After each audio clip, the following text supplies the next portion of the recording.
We will be going immediately to executive session to conduct strategy sessions in preparation for negotiations with union personnel or to conduct collective bargaining or contract negotiations. Roll call vote. Yes. Ms. Shapiro? You're still muted. Sorry, my computer was frozen. Yes. Mrs. Kelly? Yes. Mr. Leighton? Yes. And Mrs. Archambault is not in attendance this evening. Mrs. Bertrand? Yes. Okay.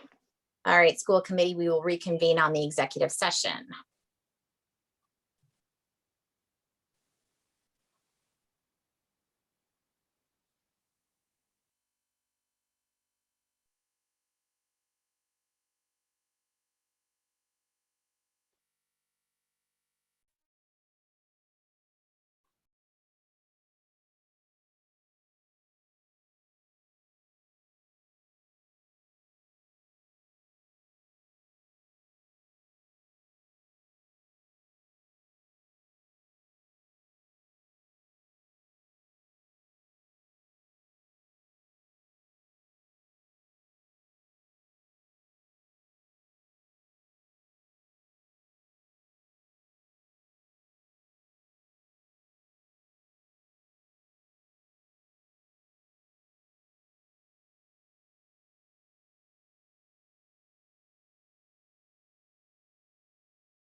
All right, Dr. Burnham.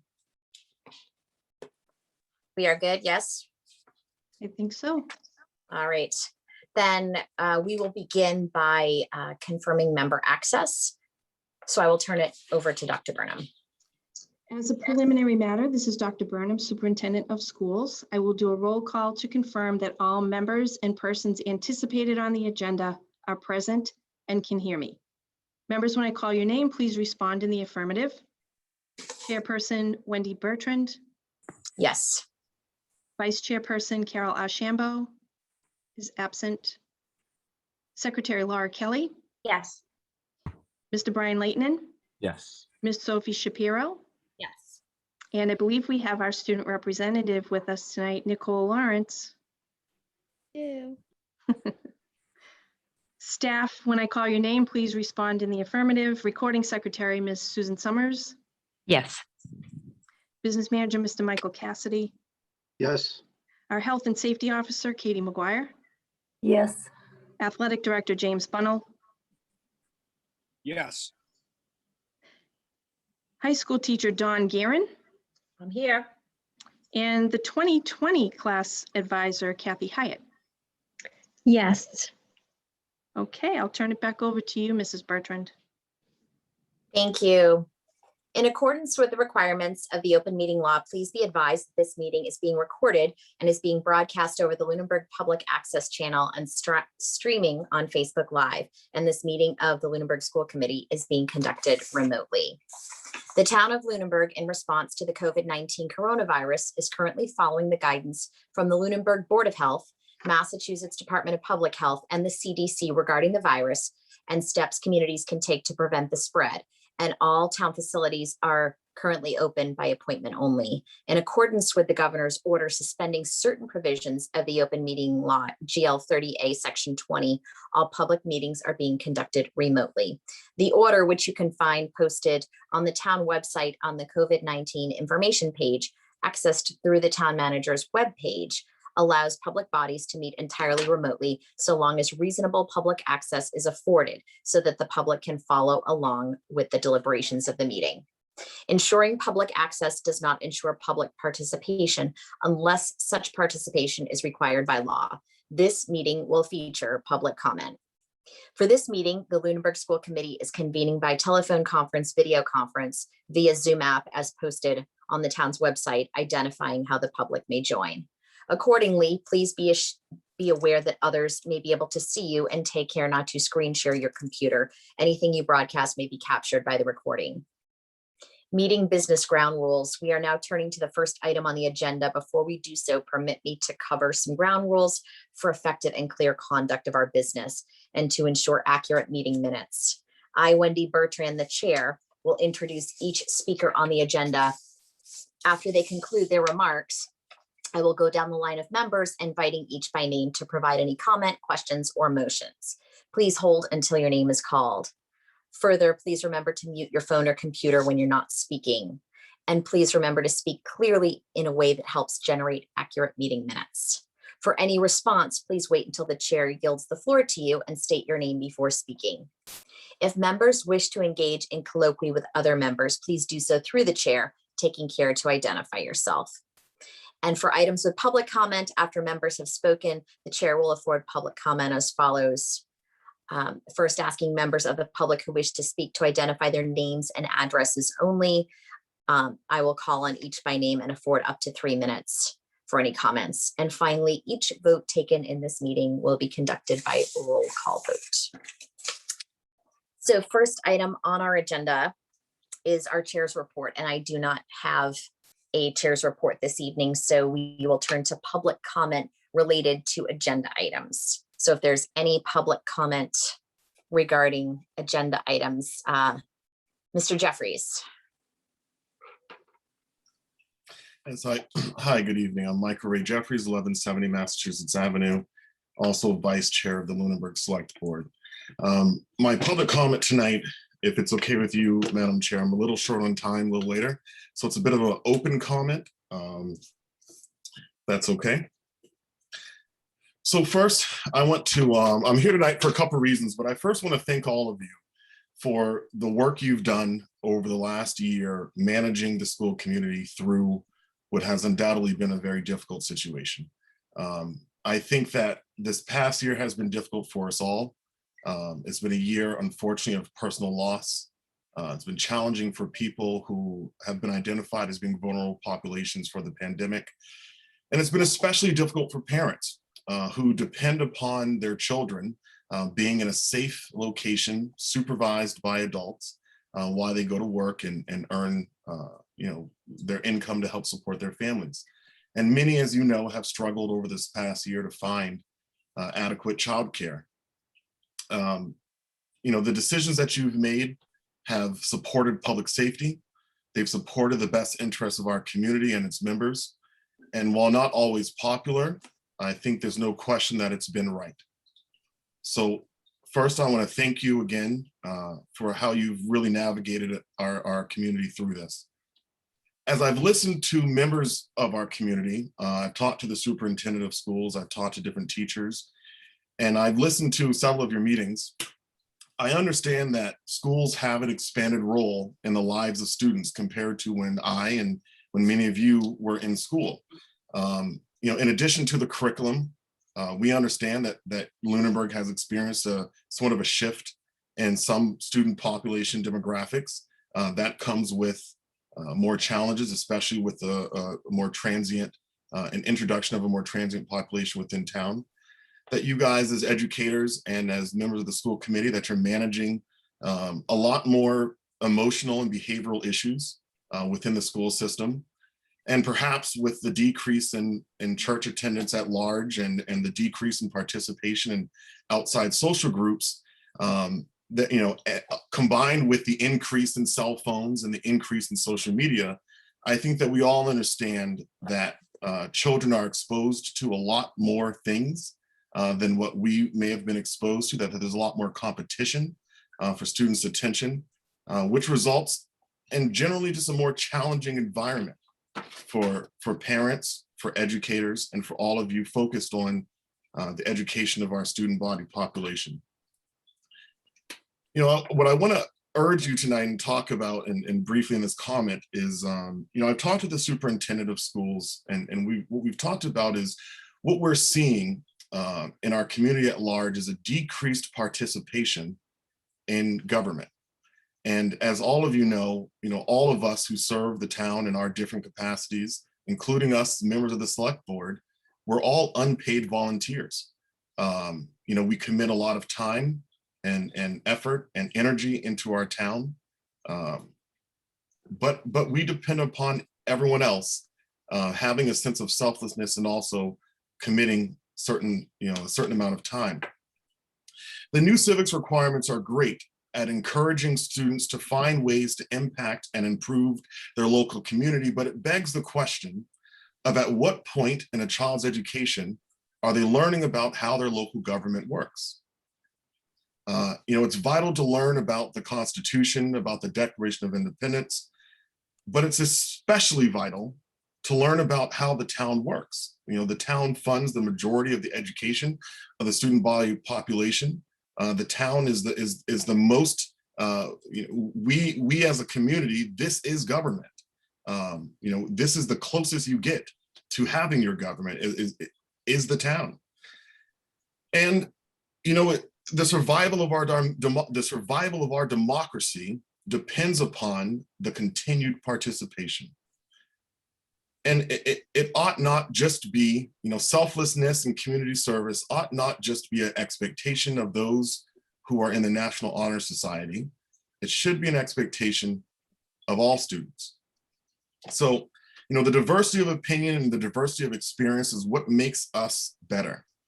So I'm here tonight just to urge you, as you work with the superintendent, as you develop the curriculum going forward, to find an opportunity to incorporate into the curriculum a chance for students to learn how their government works. That on our side, as I am a selectman, but I'm not here representing, so to speak, the board. But on our side of the aisle, where we are in the community, certainly, we are more than willing to be partners in whatever way we can. We understand the important role that we serve for our town, and we understand the important role that you serve. And we are more than willing to come together to find a way to help make this work. But I just, again, urge you to find that opportunity to help our students graduate with an understanding of what a select board does, what a conservation commission is about, to have some understanding of the importance of a historical commission. Why did we create an architectural preservation district in the middle of our town? What are zoning laws about? I mean, you know, certainly I'm not asking for you to create a course that's going to be a year-long thing, but as you teach students on government, as they find ways to create these projects, that at least they have that baseline knowledge of what's already in place. So thank you for your time tonight. Thank you. I'm moving down the line, just checking to see for other hands raised.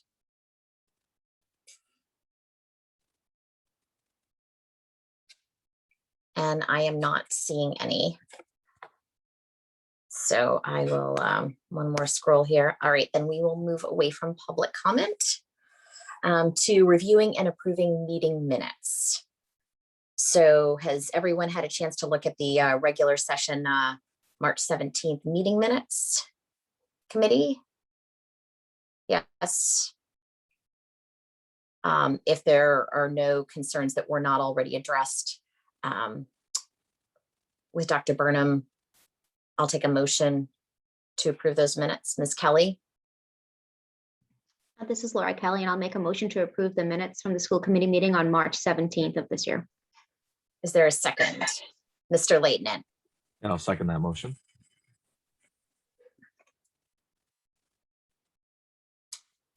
All right, I think we're ready for a roll call vote. Ms. Shapiro, Yes. Mrs. Kelly, Yes. Mr. Leighton, Yes.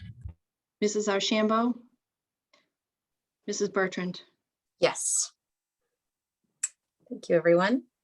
As we're up to the superintendent's report. Actually, we have a line item transfer first. We do. All right. Yes, sorry about that. My apologies. Our line item transfer, if you can So the elaborate on that for us. The transfer request is for the amount of $12,000. We would be moving money from the electricity line to the maintenance of building contract line. This request will support the funding for roof repairs at the Lunenburg Primary School and building design work for the Turkey Hill Elementary School, while still providing sufficient funds for the electricity account. Any questions from the committee? If not, I will take a motion to approve the line item transfer as outlined. Ms. Shapiro? This is Sophie Shapiro, and I'll motion to approve the line item transfer as presented. And a second. Mr. Leighton? This is Brian Leighton, and I approve. Sorry, I second the motion. Roll call vote. Ms. Shapiro, Yes. Mrs. Kelly, Yes. Mr. Leighton, Yes. Mrs. Archambault, and Mrs. Bertrand. Yes. Now we're up to the superintendent's report. All righty, so we'll start off with an update on kindergarten registrations. We now have 104 kindergarten registrations as of last Friday. With the full return to school, there are more car riders than in a typical year, and this has created a significant traffic backup on Mass Ave, both at the middle high school location and at the primary school location. We are working with our SRO, Brad McNamara, and Chief Gamble to find solutions to alleviate the traffic. We think that we've found a solution that is viable and effective at the middle high school. The primary school is a different challenge, but we're working on that as well. Extended day, we will not be running the extended day programming during April vacation due to low enrollment. And I do want to let you know that we have accepted some additional students into the program. Now that we're open 5 days a week, there's more need for parents. The highest numbers are actually amongst our Turkey Hill Elementary students, and they are now walking from the extended day program to Turkey Hill in the morning, escorted by extended day staff. And they are also walking back at the end of the day, again, escorted by extended day staff. This alleviates some of the challenge in accommodating all of the new bus requests that came in. As I understand it, past practice, when extended day was located at TCP, the students from Turkey Hill Elementary did walk between school and the program.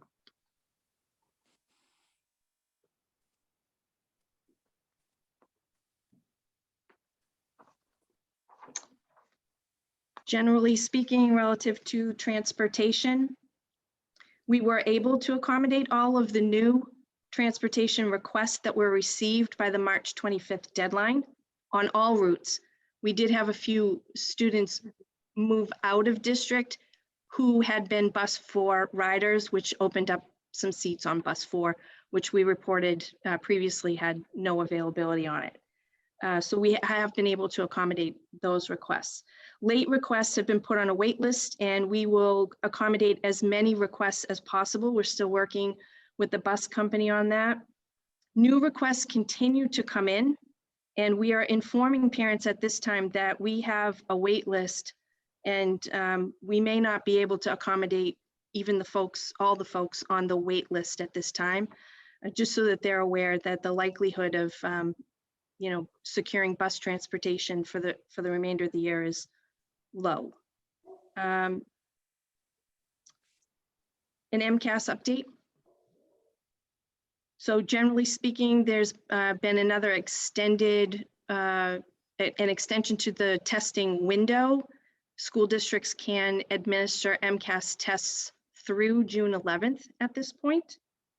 On Thursday, April 1st, the commissioner announced that he will be recommending to the Board of Elementary and Secondary Education that they modify the state graduation requirements for the class of 2022, our current juniors. If approved, this year's 11th graders would not be required to take the MCAS test. In addition, again, the timeline has been pushed out to afford more flexibility to districts to administer the tests for grades 3 through 8 and 10. It's important to note that current juniors and seniors may still take the test this spring to qualify for the Adams Scholarship and the Koplik Certificate of Mastery. Juniors who do not participate this spring will be able to test for scholarships during the retest period, which occurs every fall. Regarding early release days scheduled for May, an analysis of the structured learning time will allow us to meet the modified 935 hours at the secondary level and 850 hours at the elementary level, even maintaining those 2 early release days with no instructional hours for students in the afternoon. So we would leave the calendar as is. It's the only modification here is that there would be no expectation of online learning for the students on the afternoon of those 2 days.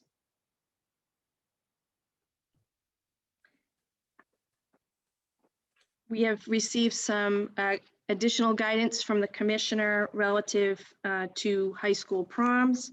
Also on Thursday, April 1st, DESE posted guidance on high school proms. Given health risks inherent in holding a prom during the COVID-19 pandemic, DESE strongly recommends that schools do not have proms, instead substitute alternative celebrations for seniors. If schools do choose to hold proms, it is strongly recommended that they delay the prom until after the end of the school year, ideally delaying until such time when most students attending the prom will have been vaccinated. As you know, April 19th, students 16 and up are eligible for vaccination. If schools do hold proms, they must follow the state event guidance and state travel advisories. The school nurses were on a conference call with the Mass Department of Public Health. And the guidance that's coming from the Mass Department of Public Health is to involve your local Board of Health in making a determination as to whether or not a prom should be held, and if so, when, and what safety parameters would be put in place.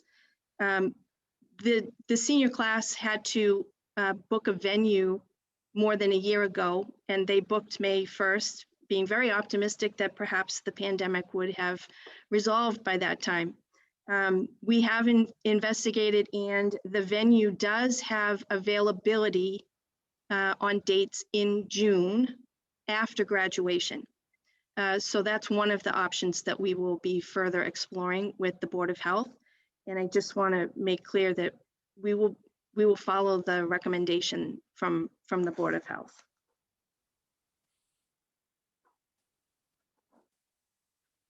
And that's all I have for you. Oh, actually, just one point of clarification before I turn it back over to you, Mrs. Bertrand. I understand that at one of the public meetings in town last evening, a comment was made referencing 50 quarantined students at the high school. And I can report that that is not an accurate number. The actual number yesterday was actually a little less than half that figure. So I just wanted to reassure you all and the members of the community, parents as well, that those numbers were not accurate. Thank you, and I'll turn it back over to you. Thank you, Dr. Burnham. Student representative report. I'll turn it over to Ms. Lawrence. Good evening, everybody. So for tonight, for high school, the LHS, STUCO, and National Honor Society would like to thank the school committee for all of their generous support and donations and our fundraising efforts for Special Olympics. Combined, we were able to raise $2,100. We are grateful for the Lunenburg Police and Fire Departments for their participation in making sure that everyone was safe. We would also like to extend a special thanks to Dr. Burnham for supporting our cause and endorsing our local polar plunge, which took place Monday, March 22nd at the Emerald Place Beach. We are in 9th place in the entire state. For state fundraising, $80,000 in total for the entire state. Counselors will be presenting to students in the coming weeks on how to build the right schedule. Course selection will go live for students April 15th through the 30th. The program of studies is available for all students to view. They can find it on the LHS website. Grades close April 7th. LHS STUCO hosted a Spirit Week to welcome students back full remote. Student morale has been up. They're happy and working hard to power through the rest of the year. And Student Council is attending the virtual MASC State Conference for this weekend. Okay, middle school. Science Olympiad concluded the 2020 to 2021 season with an impressive 5th place finish at the State Science Olympiad competition. This puts Lunenburg in the top tier of middle school science teams across the state. Yay. Congratulations to all of the students that participated with the team this year. In total, there were 18 events at the state competition this year, and Lunenburg took home a total of 32 ribbons and medals for top level performances in these events. Elementary, 5 areas around the campus are now available for student use during recess, including the playground.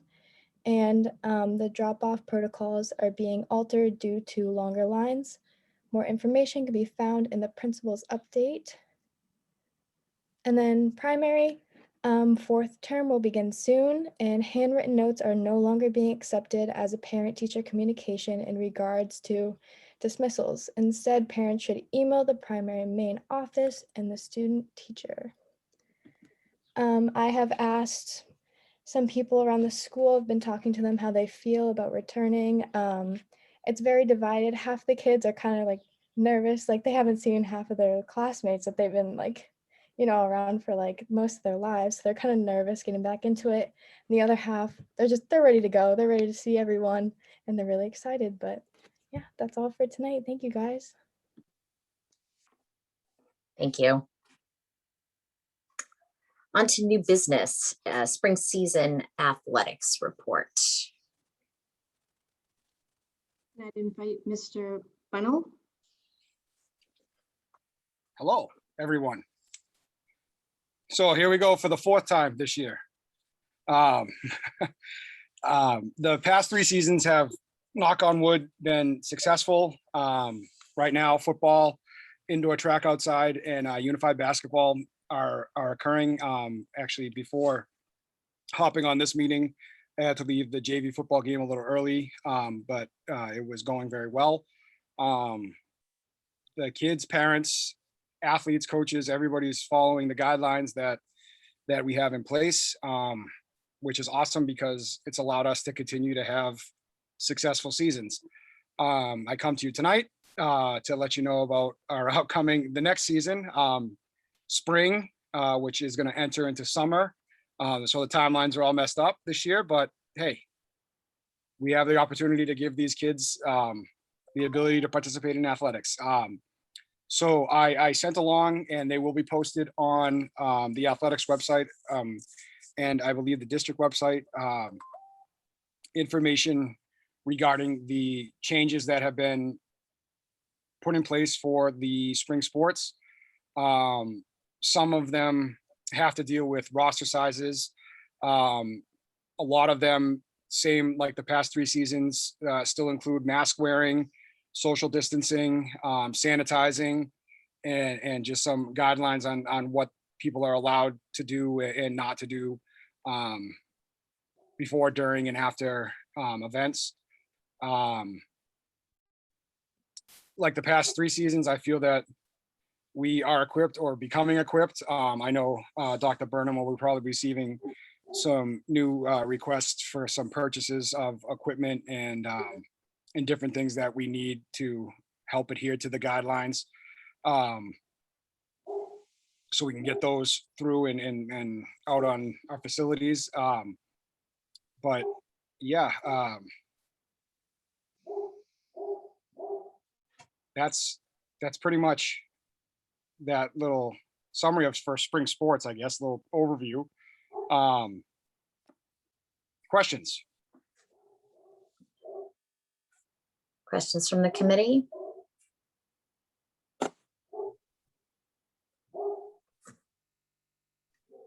I don't see any, Mr. Bunnell. Oh, nice. I'm gonna do backflips. I'm pumped. That means I did a good job then, I guess. Excellent. Thank you. Thank you, Mr. Bunnell. You're welcome. The one thing that I do request, that I attached along a memo, seeking approval for 2 years ago, or we were going for boys lacrosse because our numbers were so low. We added the addition of Fitchburg High School to our boys lacrosse program as a cooperative team. Like this past winter, I came asking with a request where, due to the pandemic, some schools are no longer offering certain sports. This is the case again. Bromfield, which originally offered boys lacrosse with Air Shirley and Maynard. Bromfield is no longer offering boys lacrosse. Air Shirley, who we have a cooperative ice hockey team with for, I can't even remember how many numbers of years, it's plus 20, I believe. They have two boys that are been displaced by Bromfield canceling their program. And they reached out to us to see if we could take a couple of students into our program. I did speak with the athletic director at Fitchburg State, not Fitchburg State, Fitchburg High School. He was all for it because, again, we're giving two kids the opportunity to play something that they unfortunately would not be able to play this year. And it doesn't do anything to hinder or hurt our already existing co-op with Fitchburg or our own students from participating. So we're just providing a home. We're hopefully providing a home for two kids from Air Shirley, if you guys so provide me with your blessing to do so. Committee, any questions regarding this situation? If not, I will entertain a motion.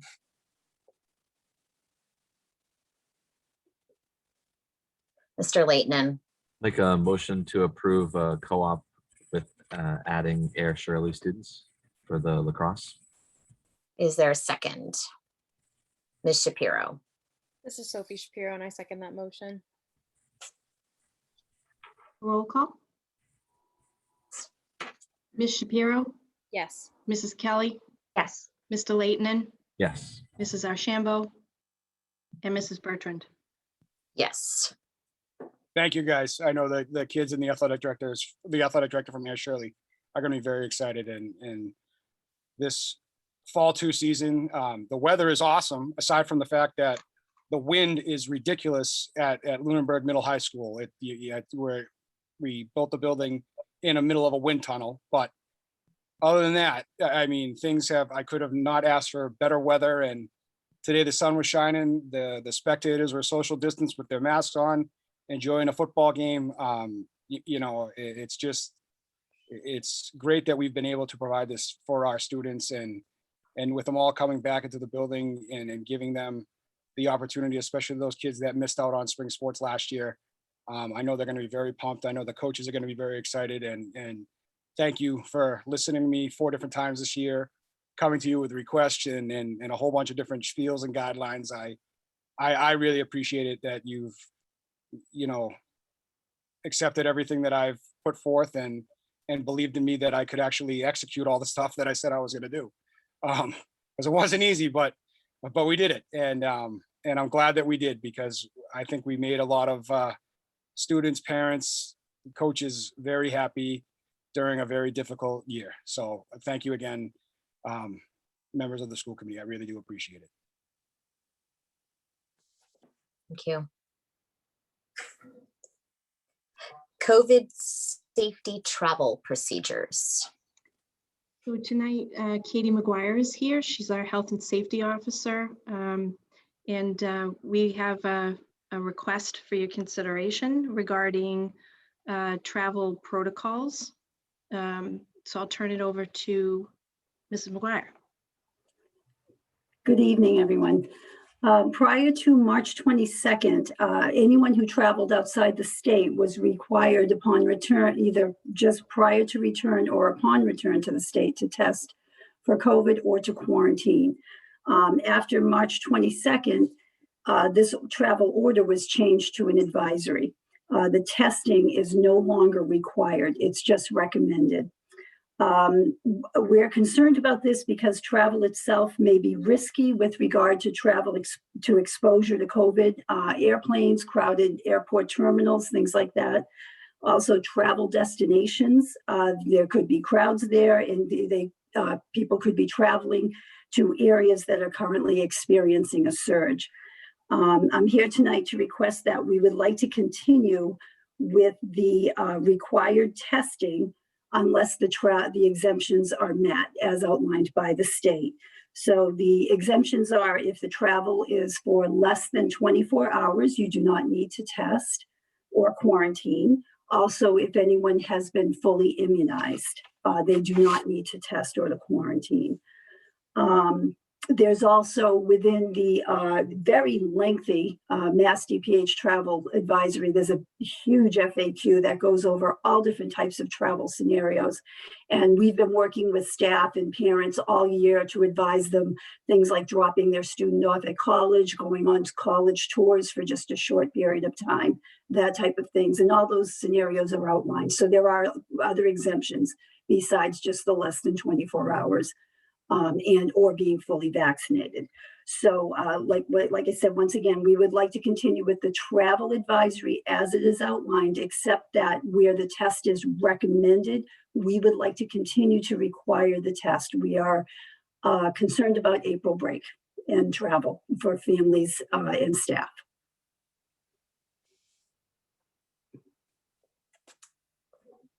Thank you. Are you, Dr. Burnham, are you looking for us to vote on this? It appears so. Yes, I think if you take a vote to approve the request, essentially for the remainder of the year, this would be the policy and practice of the Lunenburg Public Schools. For the remainder of this year. Unless the conditions change and we come back to you and have a different recommendation, but we would foresee this staying in place through the end of this year, and we'll see what conditions look like in the fall, and perhaps we'll be back with a request to continue that protocol. Can we legally do this? I guess is the other question I have. So as I understand it, now I'll let Mrs. McGuire jump in.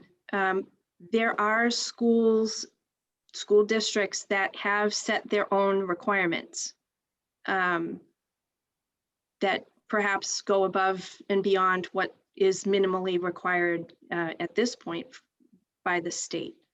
As far as I know, none of that has been challenged. It's similar, in my mind, it's very similar to the vote you took on August 5th when we presented our reopen plan, and we requested to go above and beyond the state mandate for mask wearing.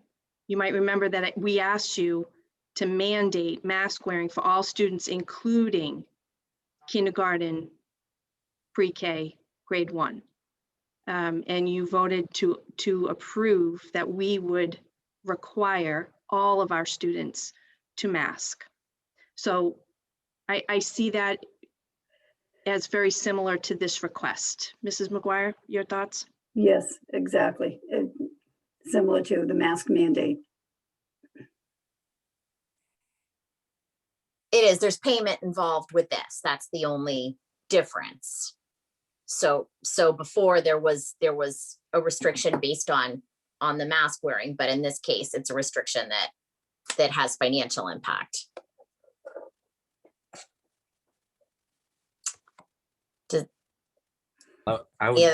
I would say that there is free testing out and available. Folks just have to lie Yeah, about why wow. they're getting it, but there's No, very there's- much free testing, but not if someone says it's tied to travel. So, any other comments from the committee?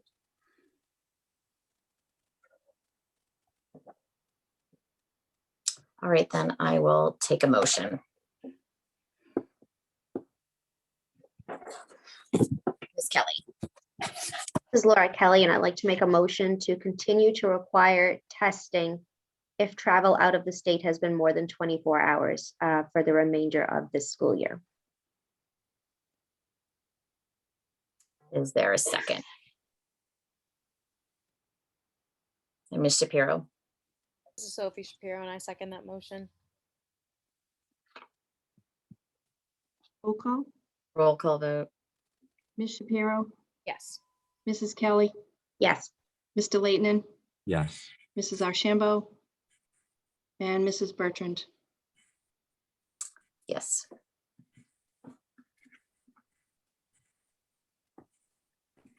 Thank you. We are now moving to initial approval for the Galapagos trip. So I'll invite Mrs. Guerin to present this request. Hi, my name's Dawn Guerin. I'm a science teacher at the high school.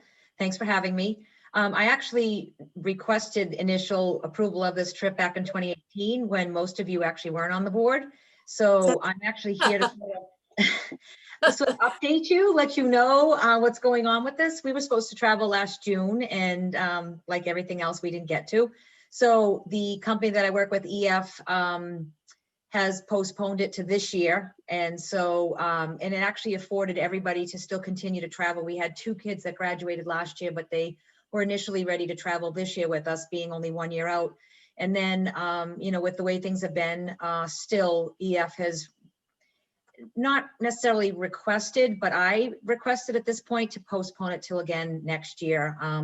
We could possibly travel, but I don't feel at all safe doing that with students, especially that haven't been vaccinated, because we would all be stuck there for 2 weeks if anybody tested positive. So I'm not going to get stuck in a hotel room somewhere in Ecuador with 12 kids for 2 weeks. So we postponed it till next year. So I'm kind of here to sort of give you the updates, make sure that that's still okay with you all. And more importantly, so the kids that graduated last year and the graduate that we have this year have kind of opted out of going next year. And so I need to really have 12 students on this trip with me so that I have another adult with me. And we need 12 kids to do that. So we're like, I think we're at like 9, if all of the kids that have committed to go still are committed to go. I do think there's you know, a large population. So there's like 10 kids that are juniors right now. So they would be seniors.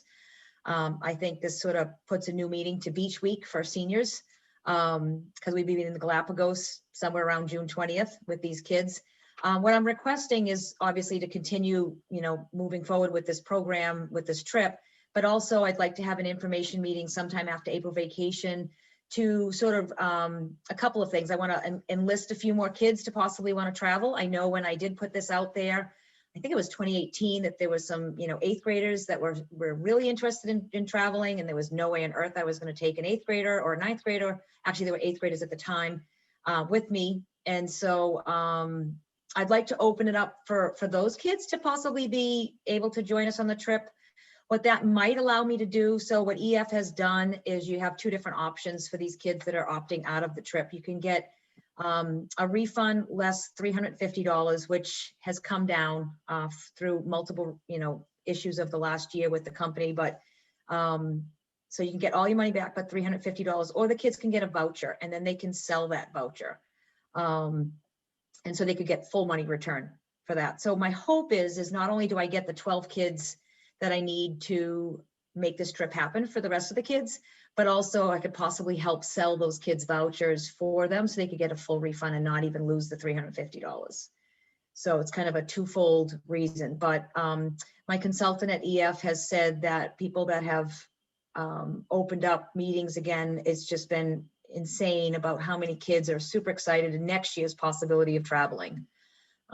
So that's what I'm here to do, request that I have a meeting and be able to reopen the trip and actually continue planning the trip, but then reopen it for some new kids to possibly attend, because now those kids I think are sophomores or will be sophomores. So I would definitely like to take them with me. Questions from the committee? I'm sorry you can't come. That's a whole other ballgame, but everybody between my mother and the head custodian at the high school has asked me to be a chaperone or come on the trip, but.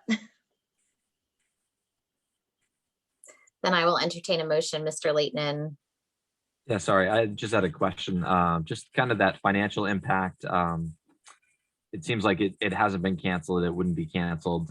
If it were to be canceled, or if people have to pay the fee to go, I just want to make sure that it's upfront and available to parents and students what their reimbursement percentage would be, or their reimbursement would be. So like I said, EF has really, I think they had to last year deal with a lot of lawsuit issues and, you know, pandemic issues, and had to bring their non-refundable price down quite a bit. So I think it was up $500+ it was supposed to be non-refundable, and they've literally brought it down to $350. So these parents already know their options. I've been in touch with them, basically because the EF people needed to, like, you have to move the trip, postpone the trip within a certain amount of days from your typical departure date. And so that date is kind of come and gone already. So I said, okay, move the trip rather than cancel it, because I honestly, like, I don't want to start this whole program over again, especially for the 9, they're juniors now. So I don't want to start it all over and try to get this trip to happen for them next year. So we moved it over, and the parents, the 3 that have opted out so far, understand that my priority is that, you know, I get them all their money back if we can. And the way we would be able to do that is to get new travelers to come and literally buy these vouchers from the kids. And so they could get full refunds if we make this happen, you know, very quickly for them. So I've told them, don't do anything yet. Don't cancel. Don't ask for their refund. Don't ask for their vouchers yet until I had permission from you guys to move forward with an information meeting. And if I get a few kids that, you know, the first kids that step up and move forward with this, I will pass on that information, and then those families will make the adjustments in the sales through them, so that these kids could possibly get all their money back. Great, thank you.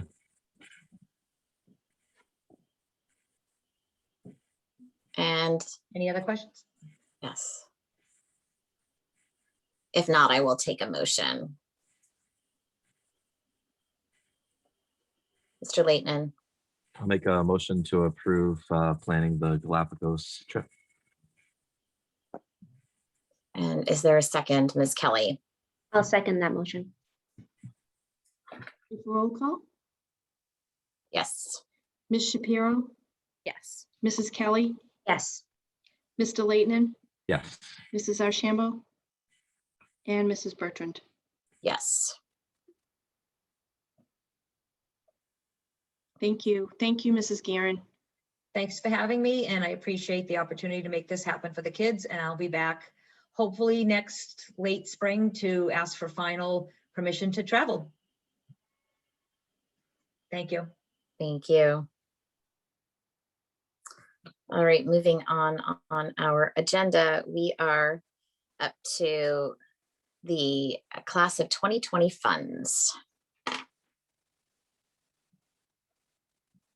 We'll invite the class of 2020 advisor, Mrs. Hyatt, to make this request.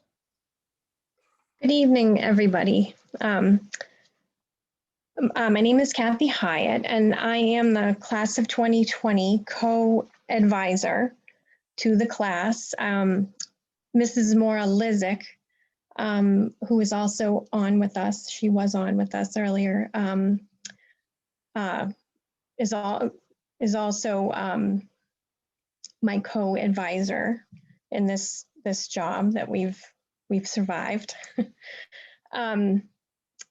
Along with Emily Bursch, our class secretary, and Abby Lane, our class treasurer, we are here tonight on behalf of the class of 2020 to make the request of you folks to have our class funds released to the class secretary and class treasurer.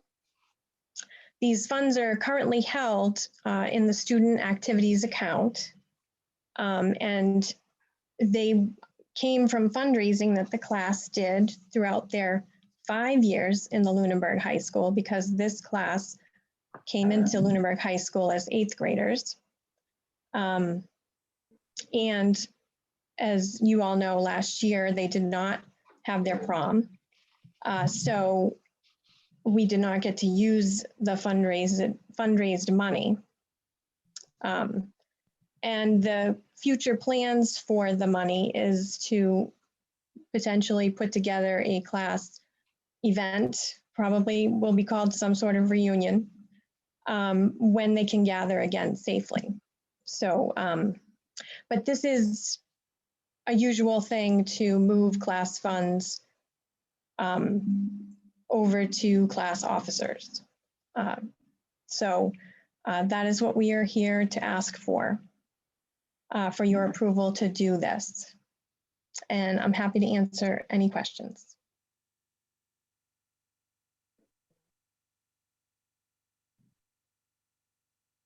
Any questions? This is, again, this is very typical. And it's all in accordance with our school committee policy regarding funds once a class has moved on. Mr. Leighton. Thank you. I had a question in regards to, I guess, particular officers. Is there a certain protocol that you would usually do for which officers would be in charge of the accounts? In this case, we had the class treasurer. She was a 4-year class treasurer. She agreed to be on the account, and class secretary agreed to be on the account. They're based on the write-up that I had. There was no specification of who was to be on the account. It just needed to be a responsible class officer, and it's best to have 2 for a check and balance. Thank you.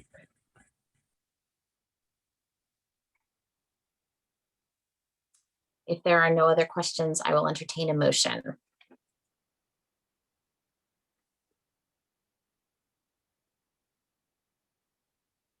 Ms. Shapiro. This is Sophie Shapiro, and I motion to approve the transfer of the class of 2020 funds from the Student Activities Fund over to the 2020 class secretary and treasurer. Is there a second? Mr. Leighton. I'll second that motion. Roll call. Yes. Ms. Shapiro, Yes. Mrs. Kelly, Yes. Mr. Leighton, Yes. Mrs. Archambeau, and Mrs. Bertrand. Yes.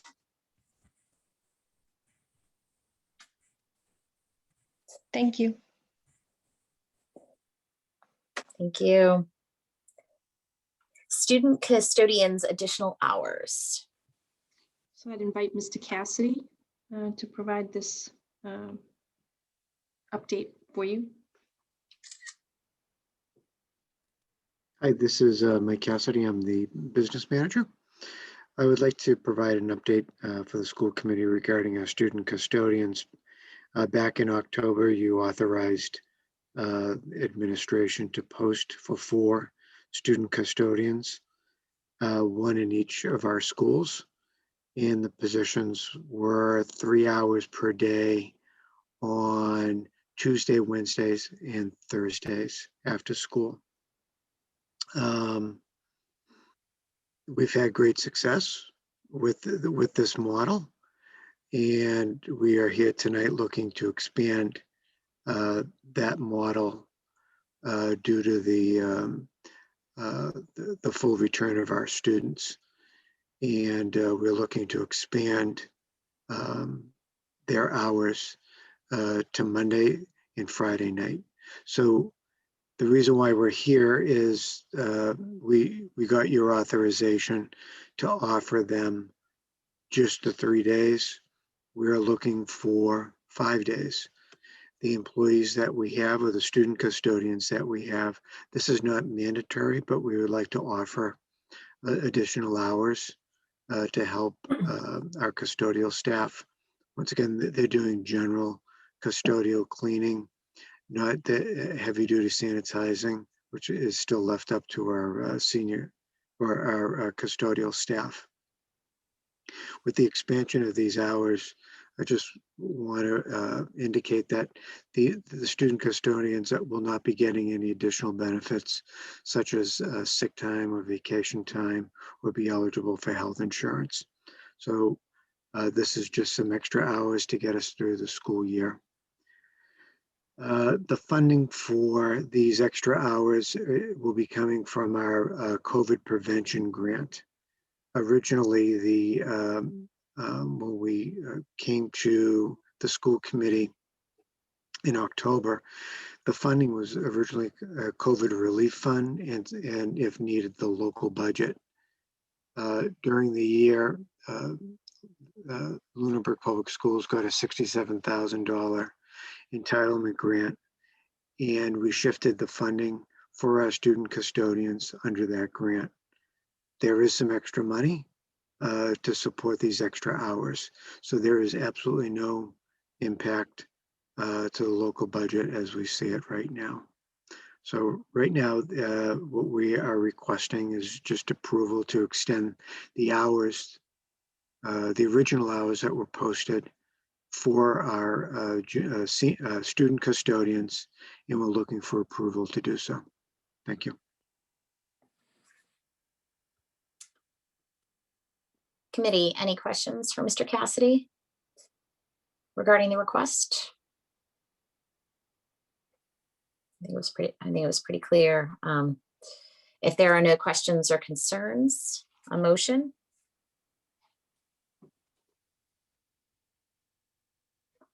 And Ms. Kelly. This is Laura Kelly. I'd like to make a motion to approve to increase the hours of the student custodians. And a second, Mr. Leighton. Second that motion. Roll call vote. Ms. Shapiro, Yes. Mrs. Kelly, Yes. Mr. Leighton, Yes. Mrs. Archambault, and Mrs. Bertrand. Yes. Thank you, everyone.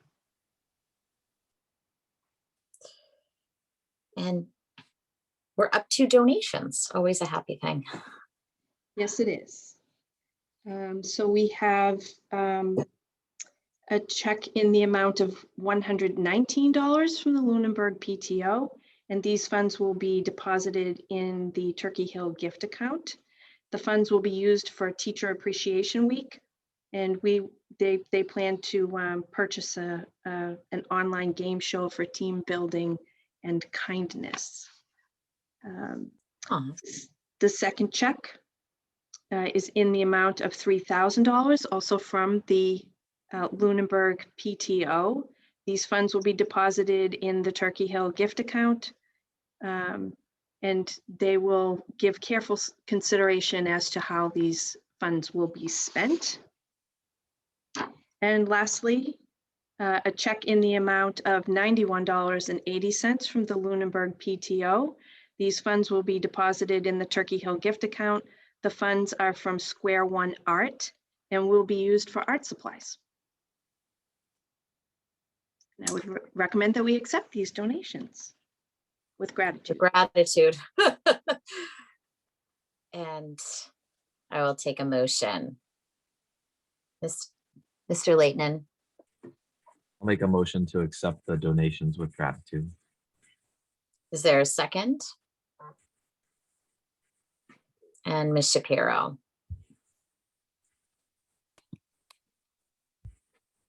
Ms. Shapiro? I said I'll second the motion. Oh, okay. Sorry, I couldn't hear you. Sorry. All right, we are ready for roll call vote. Ms. Shapiro, Yes. Mrs. Kelly, Yes. Mr. Leighton, Yes. and Mrs. Archambault, and Mrs. Bertrand. Yes. Thank you. And now the full return MOA. So we engaged with the LEA as we had in past iterations of learning models. We brought forth a hybrid MOA. We brought forth a remote MOA. We brought forth a hybrid revised MOA to include live streaming. And now this is the MOA for the full return to campus learning model. Things are pretty similar to the hybrid MOA that was in place. I think the only significant notable difference is that we agreed to reimburse staff for any sick time used to be vaccinated. So the time that they would use to go get their vaccination and come back. And our staff have been really great. A lot of them are making appointments after hours, on weekends. some are making them early in the day or later in the day, and we're working with them to cover classes so that they can, scoot out and get their vaccination. Because this MOA was not in place, they were using sick time to cover the time that they were not in the building. Some staff have used a full day, but we will be reimbursing for the amount of time to get the vaccination, travel to the location, be vaccinated, and return. And this is actually a benefit that we would like to extend to all our staff, not just our teaching staff. The MOA is specific to our teachers, but we would like to be able to extend, crediting back any sick time used to go be vaccinated and apply that across the board to all employee groups. It's good to know. Other questions from the committee?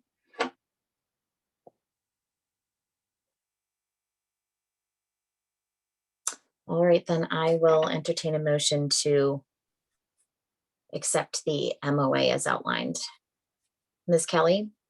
This is Laura Kelly. I will make a motion to accept the MOA as outlined. Is there a second? Mr. Leighton? I'll second the motion. Roll call. Ms. Yes. Shapiro,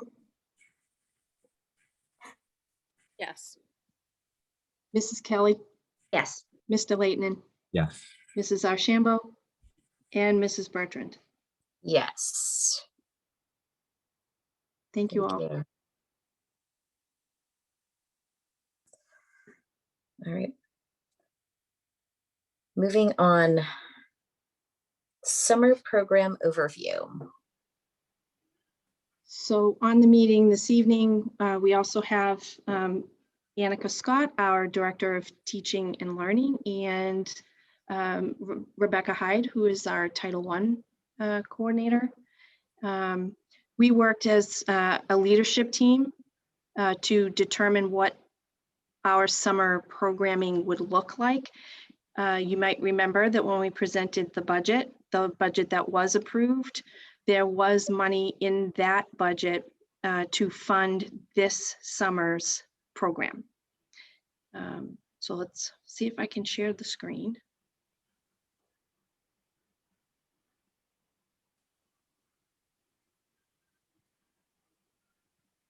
Okay. Can everybody see the slide okay? Okay. So we're setting up an academic program K-8. The focus will be on math and literacy, ELA. There will be an enrichment component. There will also be a social emotional learning component. And we're looking to house the program at the middle high school. We're anticipating approximately 30 students per grade. Eligibility would be determined by the winter iReady benchmark, IXL data, common assessments, performing below grade level, and possibly teacher recommendations based on grade level progress. Additionally, we budgeted for teacher planning time. Teachers will be developing individual learning plans for students based on their benchmark data. Individual students will receive progress reports that indicate the growth and or achievement data at the end of the program. And administrators will be providing feedback to teachers during this program as well. The program will be evidence-based, and we will focus on phonemic awareness, structured phonics instruction, and a focus on extending academic discourse, which includes speaking, listening, and writing. Students will be sharing and explaining their thinking, expanding upon and challenging their peers' thinking. And we will continue to use personalized learning platforms. As you know, IXL is one of those personalized learning platforms that adjusts to the appropriate level of challenge for an individual student. Same is true for Alexia. In regards to staffing this program, what was budgeted was a site coordinator, somebody to act to coordinate attendance, manage coverage for any absence of a staff member, and just generally speaking, be the lead person for the program. We're planning for 2 teachers per grade. We are going to have a nurse funded as well. We will also hire some paraprofessionals, and we will also post for counselor positions and special area teacher positions.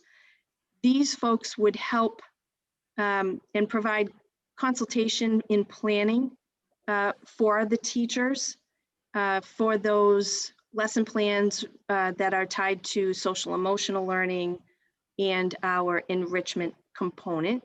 We're leaving the enrichment component a little bit vague at the moment. It could be in the areas of art, phys ed, music, technology. I think, we'll determine what the specific area of enrichment or multiple areas will be based on the applicants that we receive when we post. So the program is going to run concurrent with our extended school year program for our special education students. It'll be 4 hours a day, 4 days a week. And again, it will run the same weeks as our extended school year program. Lunch will not be provided.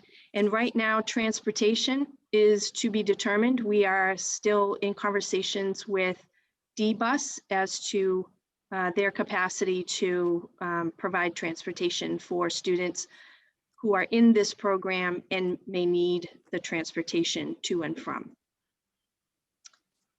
In terms of a timeline, late April, we would be sending out an invitation or an information letter to parents of eligible students. Early May, we'll hold a Zoom informational meeting for parents. And we would be looking for any registrations for the summer program to be submitted by June 1st. We're also looking at an academic program at the high school level, 9 through 12. The focus, again, still math and English, but this model would be more of a credit recovery model for students who have failed math or English classes. Students will be notified of possible eligibility by early May. We might have an idea of the students who would be eligible with the Q3 grades, but with effort and focus, sometimes grades can change. So we'll kind of monitor progress for students as we go through and determine the final eligibility list. And we would be looking to get these kiddos registered no later than June 18th. And the reason for the extended registration here is that you want your final grades in. We don't want to put a student in a credit recovery program if they didn't end up failing the course. So you'll want to see their final grades. We're developing what I'm calling a bridge program. It is still under development. We're working with our social workers and our instructional leadership team on this. This program, we would be focusing on reducing anxiety about the return to school and working to re-engage students with their peers on campus through special area content and team building type of activities. This program would this one would be ESSER funded. It is not part of the planning that we had provided in the budget. We're talking about targeting those students who have been fully remote and have been away from our campus by late August and early September, we're looking at a year and a half away from the school campus. So we're looking at that last week before school begins, and we would look for registrations to be due by June 16th. And that's all I have. I would invite Mrs. Hyde or Mrs. Scott to offer any additional thoughts relative to programming and eligibility of students. I would say we're brainstorming and continuing to plan now to make it a more comprehensive program, K through 8, so that the kids can have some fun in addition to honing their skills in ELA and math. So we want it to be something that they hopefully will enjoy on the whole. In terms of, selecting students, where we too will continue to look at the data that Dr. Burnham mentioned ongoing. Exciting to be able to bring this opportunity this summer. I have been part of summer learning in the past, and I do know from teacher colleagues that they enjoy. Actually, it's a bit of a different pace in the summer than it is during the regular school year. So I'm hoping that will be the same in this program. And I just would, I guess, implore you all to talk about the program. We do hope that we have many students and many staff that are also interested in working in the program.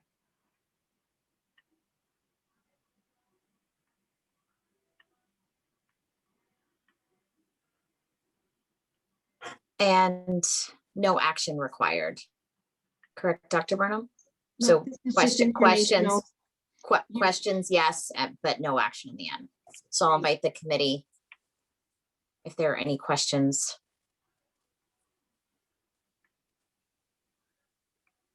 Mr. Leighton. Thanks. And I don't know if this is for the superintendent either, but would the plan also be to continue this program next summer? Yes. So I'm just wondering, I guess, in regards to that, the plan would be to keep going for the next summer. Is there a plan for follow-up and feedback so that we can try to improve the program too for the following year? So this particular program, we are really looking to target growth and demonstrate growth for kiddos by the end of the 4 weeks. We're working with the last benchmark data to determine areas of focus for individual students.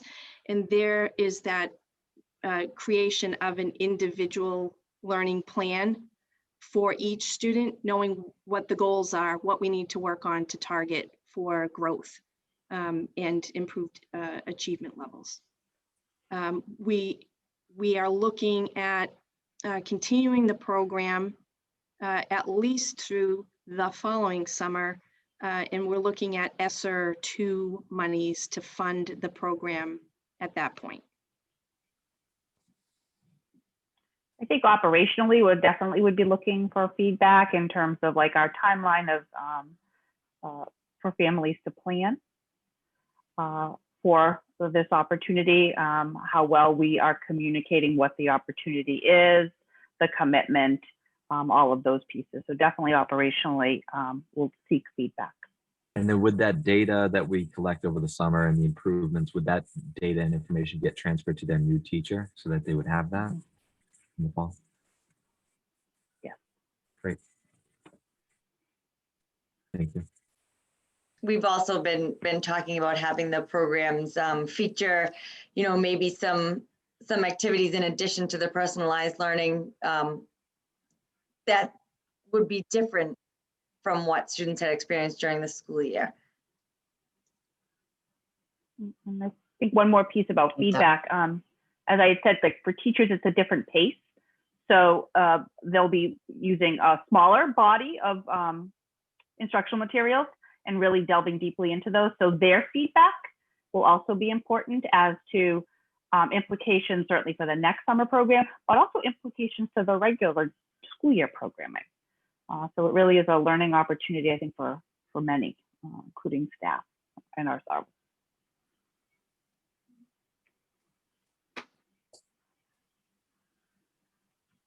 Any other questions from the committee? Thank you. Well, I actually, you know what? I had one other, can we get an update? Can we slate this for an update again during the program at one of our summer meetings? I don't know if that's possible. Just thinking to hear a live update. I would say potentially the second meeting in August, the later meeting in August, because 4 weeks is a relatively short period of time. So I'd like to offer the kids the full 4 weeks to be able to demonstrate growth. And yeah, certainly we would be able to report back. Okay. Excellent, thank you. And 2021 MCAS and access testing. So this is, just for discussion amongst the committee members. I had mentioned previously that MASS, the Mass Association of School Superintendents, they actually drafted a position paper really advocating strongly that the MCAS testing not be conducted this spring for a variety of reasons that they outlined in the paper, right? They thought that the time in school would be better spent focusing on the learning and not testing. Concern over the validity of the results when we've all, districts everywhere since September have been operating in different models, different ways. Is the comparative data meaningful? Is the accountability data meaningful? It's probably not meaningful. Again, they advocated for, suspension of the MCAS testing again this spring as they had done last spring. The commissioner continues to indicate that the U.S. Department of Ed was not going to be granting waivers. So that would be the first hurdle that the state would have to cross. They would have to have a federal waiver. And then the commissioner would have to secure a waiver from our state legislation. And I think, the timeline is a little bit dwindling, but I was aware that at least some members of the committee wanted an opportunity just to talk about, how you feel about the testing this spring.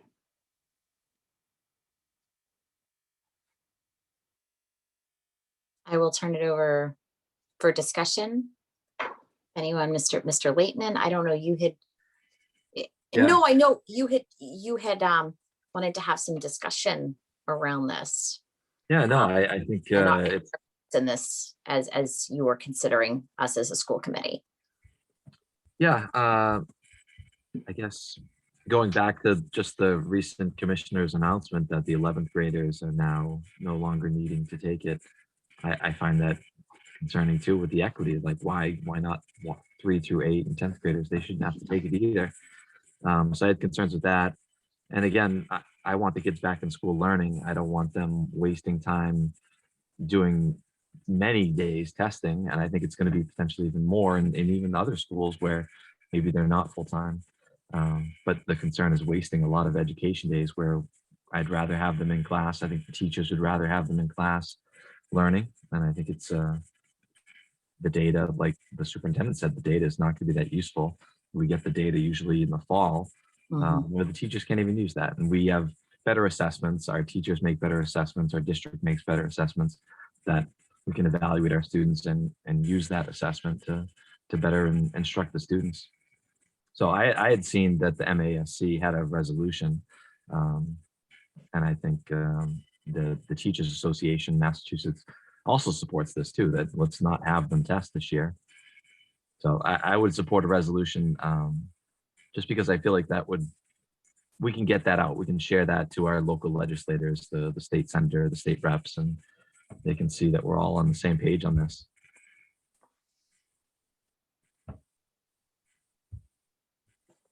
Ms. Shapiro. I agree with Mr. Leighton, and I just also want to add that I think in a year that's been so taxing on everybody's social and emotional well-being, like I know that MCAS and like really any standardized testing is incredibly stressful for both students, parents, and teachers, like just really everybody involved. And with the step that really all the schools have been making towards presenting everybody with more concrete data and numbers from iReady and like all the different online platforms they've been using, I think that we can make assumptions about how students are progressing and how their education is taking without needing to put the students and the teachers through trying to get standardized testing in a year that everything's already being thrown at them from every single direction. I guess for me, this is probably one of the few topics that I would consider a statement about. I feel like often resolutions, when they come out, they have political undertones, and the school committee is not a political body. So, however, we represent the students, and this is a direct 100% connection to students. So, because part of the other challenge in a resolution is finding verbiage that everyone feels comfortable and good with, and sometimes that can require a lot of back and forth and redlining and such. So any suggestions on how we could do something simple but clear if we wanted to make a statement? And where would this be going? Would this just be going directly to our local legislators and moving on? Because Dr. Burnham's point, I mean, from a time perspective, I mean, time for things to happen or not, or change is very limited. So just curious as to thoughts on how to do something simply, where it would go. Mr. Leighton. My initial thought was to start with the MASC resolution on the MCAS testing, and then go from revisions on there. Like you said, everybody's going to make their own personal touches to it. Each town by town is going to revise those. So I think that makes sense that we could start there and revise as needed. The superintendent did mention that, like at the US level, I think sending it to even the senators, the US senators would be good too, and possibly our representative too. So committee, can we look at the MASC statement and if it feels representative, just because in the interest of time, if we're all taking days to go back and forth with this, we're really looking at a time is of the essence. Mm-hmm. Dr. Burnham, do you feel like that would be a good place for us to begin? And Yeah, I do. I think, potentially, if Mr. Leighton wants to either you could provide the MASC resolution to me, send it to me. I can make sure that all the committee members have it. We can put it in a format that, you could add comments about things that you might want to see changed. And then, overall, a redraft, if you will, could be compiled from all the input, and then a final product. as a committee, do we think we could do this within, say, 48 hours? My thought is part of the impact of this will be how quickly we can move on it and put it out there. Because if it's coming at the 11th hour, there's less of a chance of having any impact. I agree. And I think the more towns and schools that are doing this, it's going to add up and it'll help the case. Mhm.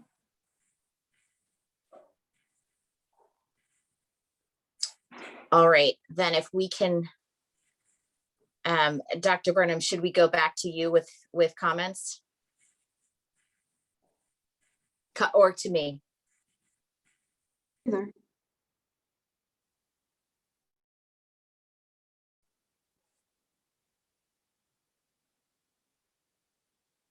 Either way, we can, I can take them, then we would get a finalized product back to you. And then I can share that finalized product back out. Do we have to approve it? Are we waiting on a next meeting? Would we actually have to put a meeting forward to do that? Could we do something tonight? I don't know. That was my other question, is how does this move out the door? Mr. Leighton, do you have access to that document Yes. readily? Do you want to screen share? I don't know if I want to screen share it. I could email it to you. Okay. I was gonna say, I think it's been somewhere. We all get the MASC emails. I just would have to go digging. I know myself. Yeah, I could. Could you read it, Mr. Leighton? I could probably screen share too. It's it Or does if take it's a link, you could post it in the chat too. Yeah, let me do that. I can put it in the chat and then you can screen share it if you'd like.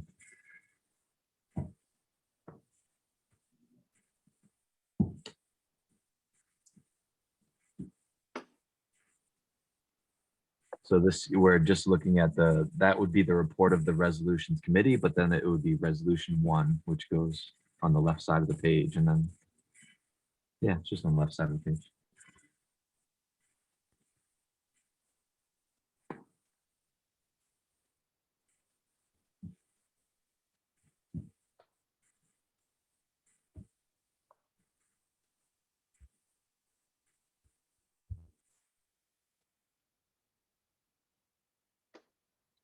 Would you like me to read it aloud?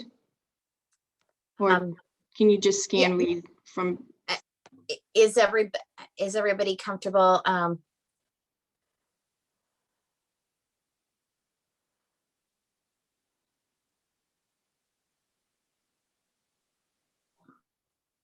So we're only talking resolution 1 here.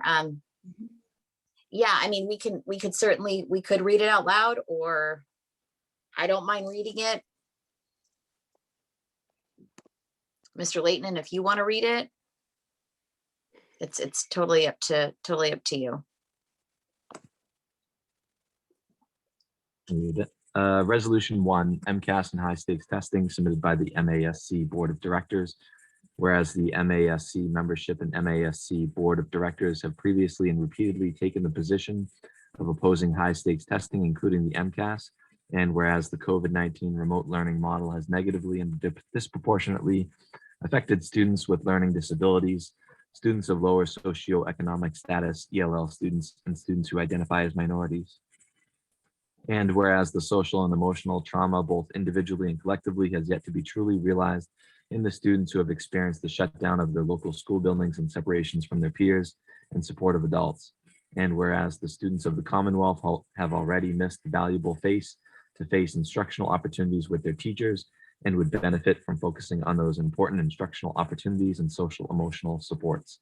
Therefore, be it resolved that MASC rejects the calls for the students of the 2022 who missed the 10th grade MCAS testing to be required to make up it during the 2020-2021 school year or ever. We demand those students be held harmless for not taking the MCAS and that their graduation requirements shall be determined by locally controlled voices of the school committee and school administration within the remaining graduation requirements of the Commonwealth of Massachusetts. Additionally, we reiterate our call for a moratorium on all high-stakes testing for the 2020-2021 school year, so all students can benefit from their time being focused on direct instruction.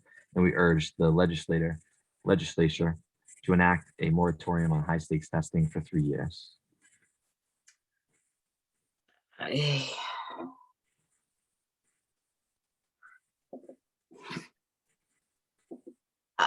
I'm not loving the last paragraph the last sentence personally. And the first part of it for me I was not, as a school committee, Lunenburg School Committee has never previously or repeatedly taken opposition to high stakes testing. I agree. So I would not feel comfortable personally saying that. Yeah, I would agree removing that first line, that first section. That's obviously true for MASC, but for us. And just for me, the final last sentence about the 3 years, I would hate putting something on there that's that. Yeah, I think we could probably remove the part where it says, and we urge the legislation. Yeah. Gonna put a period there and not go Just into so everything. ended as time focused on direct instruction. Yes, period at the end of instruction. I would support that. Anybody else? I'm chatting a lot. Anybody else? No, I agree with everything you've said. Only because by doing this now, we now can move this along to where we want it to go. Sorry for my ignorance with this, but they're saying the students of 2022 who missed their 10th grade.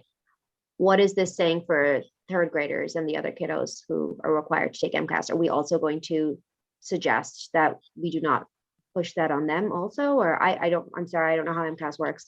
So I think that's where that last paragraph is needed, where we have, we're reiterating a moratorium for all high stakes testing during the school year for all students. For all students, okay. It's a graduation requirement for 10th grade, Laura. Yeah. So those kids, so I think what this is talking about, removing it as a graduation requirement. Yes, okay. For that class. Okay. And then the last paragraph says nothing, for no students this year. Okay.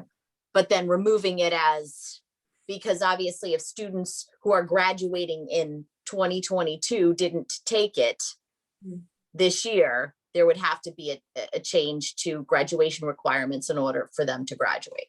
Okay. But for everybody else, it's just, I'm sorry, Brian. Sorry, I was going to add, that's what the 11th graders, that's what the Department of Education is going to be voting on. Yes. Which is even more frustrating that they still haven't made that decision yet. Yeah.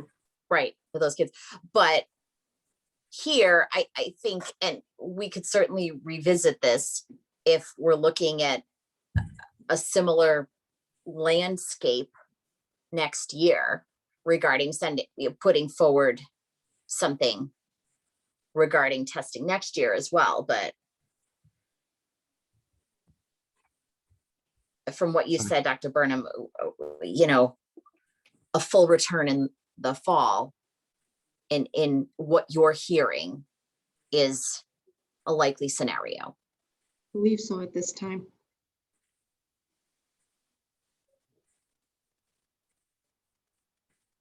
How are you guys feeling about that? About this with those edits? I'm good with those edits. Yeah, I think that's a good compromise. Then we would take a vote, Dr. Burnham. If you're all on board with this version, and you vote that you approve of the edited version, my question would be, do you want to sign this electronically the way you do warrants? I think that makes the most sense in the essence of time. Yep. Okay, so we'll just draft it as a Google Doc and share that back out to you so that you can each sign. And then, Mr. Layton, and maybe you could send me a list of the folks that you recommended that we send this resolution to, and then we can get them out.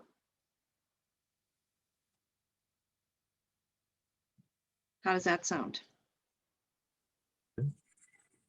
Okay. So Then I will look for a motion regarding this resolution and putting it forward.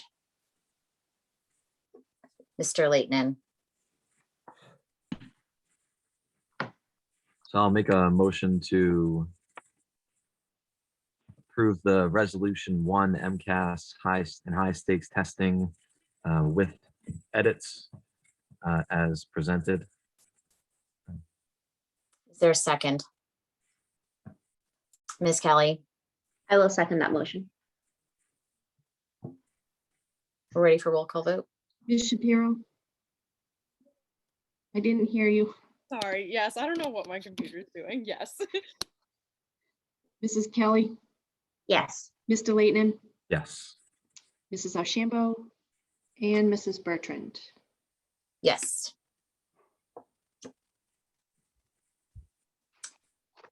Thank you, everybody. That was quick work. That was good. Single district virtual school. So I attended a webinar hosted by the Department of Ed on Monday.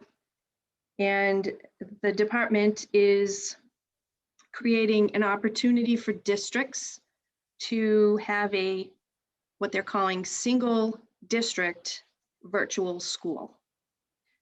Districts may apply to create a virtual school with its own staff and principal, special education staff and services, EL staff and services, food service, internet, and these students must take MCAS, and this school will have its own accountability rating. If we were to pursue this opportunity, we would essentially be creating a 5th school in our district. As the FY22 budget is set, we cannot possibly fund this new school in the local budget. The school would have to be fully funded by ESSER grant money, and the fully developed and detailed plan for your school, including a mission statement, specified curriculum, etc., must be submitted to DESE by May 6th, 1 month. DESE does not want districts to pursue this as a 1 or 2 year venture. They're looking to provide this opportunity, I think, coming from the experience that many districts have had establishing remote learning. And rather than having remote classrooms as part of your existing schools, if you want to be able to continue to offer remote, the way to achieve that is to create a fully virtual school in your district. I think if you establish this school and it's ESSER funded, the ESSER funds are not indefinite. And at some point you will have to absorb the operational costs of this school into the local budget, which would have a huge impact. Additionally, if you take a look at our remote numbers as presented to you at the March 17th meeting, when I was presenting to you the recommendation for a full return district-wide, I shared with you the number of students that were full remote that we're looking to stay full remote. I think that those are the families that would be our likely attendees if we were to create a school. And the Department of Ed is recommending staffing, student to teacher at a 35 or 40 to 1. So 35 or 40 students to 1 teacher. That's what they're suggesting. If we used our fully remote students from that data I provided you last meeting as a baseline, we're talking about, having classes of 14 to 1. In some cases, even less than that. I'm not sure once the pandemic resolves, I'm not sure how interested folks would be, 2-3 years out from now to continue to be fully remote.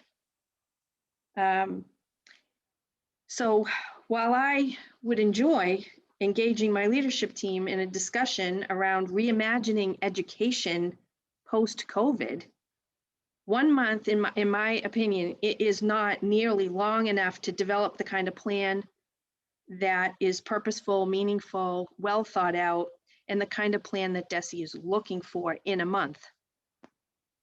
I also don't feel, that we have sufficient number of students to support a separate school that's fully virtual.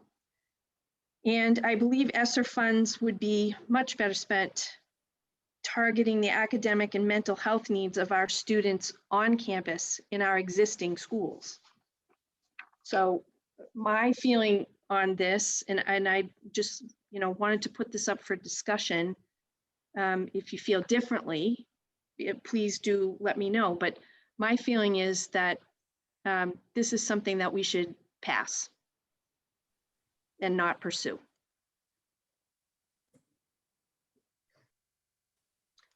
I agree with what Dr. Byrne, because even just the lack of time that they're giving is just unrealistic. It's not feasible. Well, all the guidelines around it, from the looking for a longer term commitment, because as you said, in a post-COVID world, what would the interest be? And this is a full nother building. Our budgets are so tight as it is. Where would we fund an entire another school? We would. It's not. I mean, on the financial side, I can't even see a possibility. And yes, ESSER could potentially carry it, but we have real and concrete plans currently for those funds, necessary, needs. So I agree. It's not something for our district that makes sense, in my opinion. Anybody else?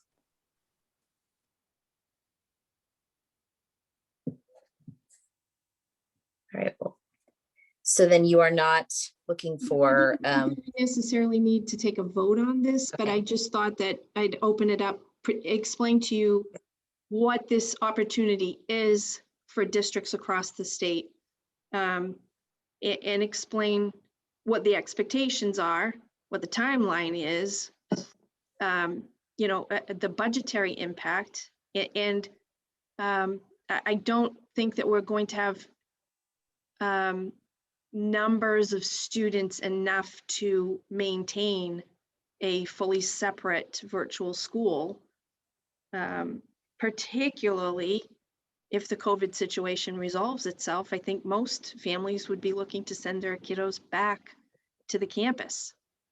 So I don't see this as a viable option for us. That's why I'm recommending that we don't spend the time putting together a plan and a budget for a virtual school.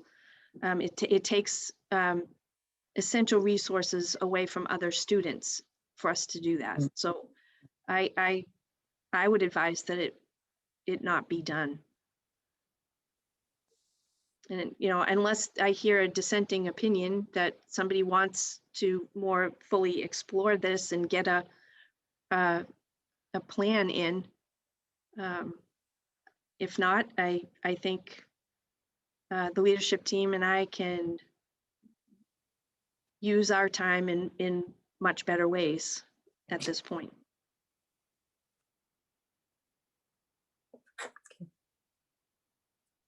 Okay, so I'm not hearing any dissenting Nope. opinions. Okay, so then we'll take a pass. Thank you for just hearing me out and providing your thoughts on it. Thank you.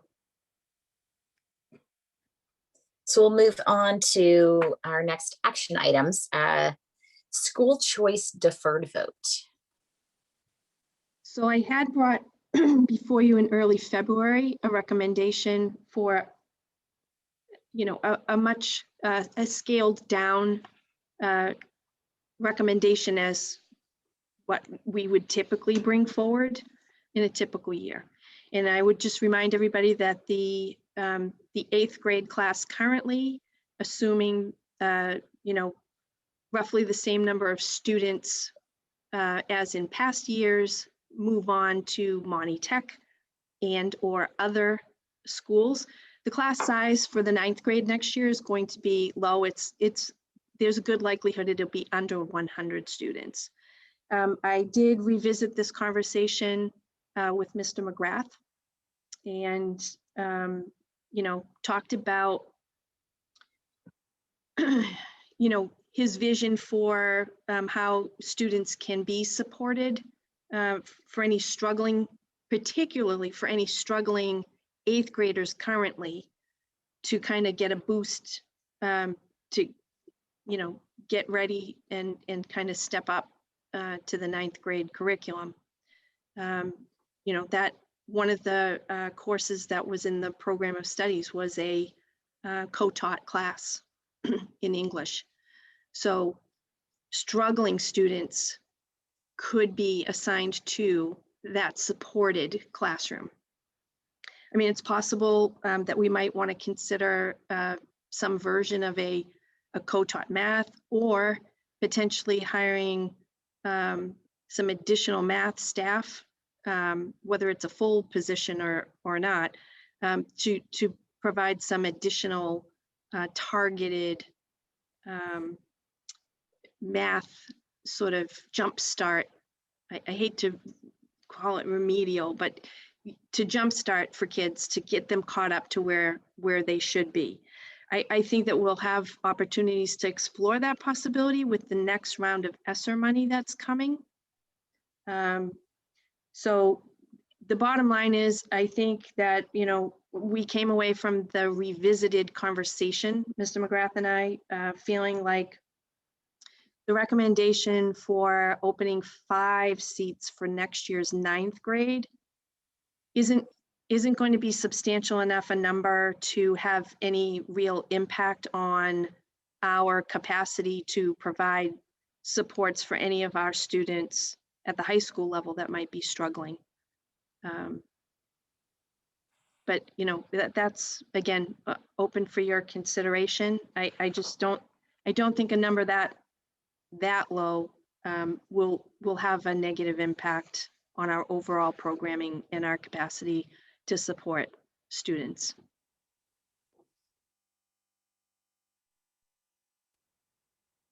So 5 at grade 9, 5 at grade 10. So the 5 at grade 10 are, seats that are still, we had They were approved, unfilled. and there are still 8 open seats right now in the 9th grade. Remember, I brought forward a recommendation that we stop accepting. Yes. We suspend accepting applications for choice students. So based on the numbers that you approved a year ago for this year's 9th grade, there are still 8 open seats. And I'm suggesting that we don't leave all of them open. We reduce the open seats to 5 for the 10th grade class as well. So 5 in the 9th grade, 5 in the 10th grade. And again, just because these seats are open doesn't necessarily mean that they'll be full. And as you pointed out, if a full return is in the cards for all districts, that's because one thing we were thinking about last year was hey, if we go hybrid and other districts go remote, that could drive students here. And we're not thinking that would be the case. And we're never talking about at these grade levels, the grade levels don't have anything to do with it. School choice students, transportation wouldn't be a factor. So if we were looking at a still reduced busing capacity, I mean, 5 extra bodies could be meaningful, but we are not talking about that at all, because school choice students do not get busing. Okay, just to make that clear. And then at class, so that's class of 2024 and 2023. Class of 2025. You're gonna make me do the backwards math after 4 p.m. I am. I'm going to help you. I'm going in to help you. So Hang this on. year's seniors are the class of 21. 2020. Yes. So 2022 would be the seniors next year. And usually seniors, that's always a class that typically you say if someone moves out of district, they're welcome to stay because it's their last year. Right. But typically there's not open slots. It's just anybody who moved. And we're not suggesting that we keep open slots for next year's 11th and 12th grade. Okay, You know, that it's was just opening seats, 5 in the 9th grade, 5 in the 10th grade. And again, you know, adding 5 students to a class of 100, when you think about 5 sections of an English class, it's 1 added student in each room. So the impact is really not significant. so And we're again, talking. the next year's 9th grade class is going to be a bit smaller than the typical incoming 9th grade numbers, because it was a smaller class. So we're talking about the class of 2025 and the class of 2024. Correct. Because 2023 are now grade 10, and they will be going to grade 11. No suggestion for that grade, and no suggestion for grade 12, other than the usual. Are you in favor of keeping the usual, if a student moves in their senior year? That was always something typical. I don't know how yes. Yeah, I think, you know, in all fairness, when a senior is moving, I mean, that's hard. You have your peers, you've bonded for, 3+ years with your classmates. And if you're moving out during your senior year, that's hard. You're going to go to a new school for a handful of months. You know, that's hard. So and it's not you wouldn't be raising any numbers that. Correct. So, okay, so this is class of 2025, 5 seats, class of 2024, 5 seats is what we're looking to discuss and vote on. Okay. I will take any comments, concerns. So one point of clarification, typically when they come in as choice, even if they relocate, they were never Lunenburg residents in the first place, right? So whether they're Fitchburg and moving to Leominster, it really doesn't change anything. So typically, once you're in, you stay into graduation. So I just wanted to make sure that that was clear as well. If there are no questions or comments, I will take a motion.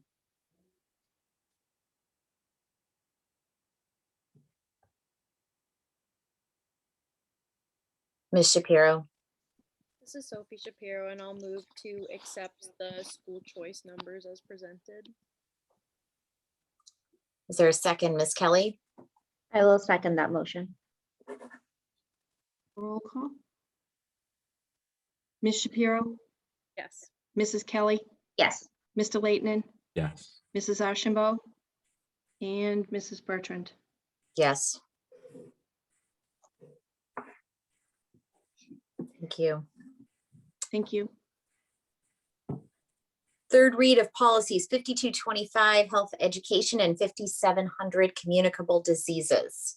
I will let Ms. Kelly and Mr. Leighton in, who are our policy subcommittee members, go ahead. We are on third read. So third read means, I guess my one question before they go on and read these policies, have we had any feedback on them? They've been on now for a month.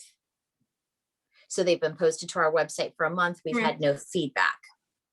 Mrs. Peterson's on this meeting, so I just have her confirm that there hasn't been any comment on the policies. No, there has not. Thank you. Thank you. So with that, we waived the first two readings. Now we will actually read the new policies in their new state. All right, I will with go with the revisions made. I will apologize in advance. My dog is snoring so loud. I'm so embarrassed, so bear with me. Students and instruction, 5,000. Instructional program, 5,200. Health education, 5225. Policy. In order that a state of complete physical, mental, and social well-being, and not merely the absence of disease or infirmity, is enhanced for all students, the Lunenburg Public Schools will provide health instruction appropriate for pupils at each grade level. The school committee believes that the greatest opportunity for effective health education lies within the public schools because of their potential to reach children at the age when positive lifelong health habits are best engendered, and because the schools are equipped to provide qualified personnel to conduct health education programs. The school committee is committed to a sound, comprehensive, research-based health education program as an integral part of each student's general education. In order to promote a relevant, dynamic approach to the instruction of health education, the school committee will continue to stress the need for curricular, personnel, and financial commitments that are necessary to assure the high quality of the district's health education program. Assumptions. Health instruction in the Lunenburg Public Schools is predicated on the following assumptions. Massachusetts citizens recognize the need and importance of health instruction as established by Massachusetts General Laws, Chapter 71, Section 1, which require health instruction and which indicates that such instruction and health education shall include, but shall not be limited to, consumer health, ecology, community health, body structure and function, safety, nutrition, fitness and body dynamics, dental health, and emotional development. Instruction as to the effects of alcoholic drinks and of stimulants, including tobacco and narcotics, on the human system, as to tuberculosis and its prevention, and as to fire safety, including instruction in the flammable qualities of certain fabrics and the prevention and treatment of burn injuries, shall be given to all pupils in all schools under public control. See policy number 5221.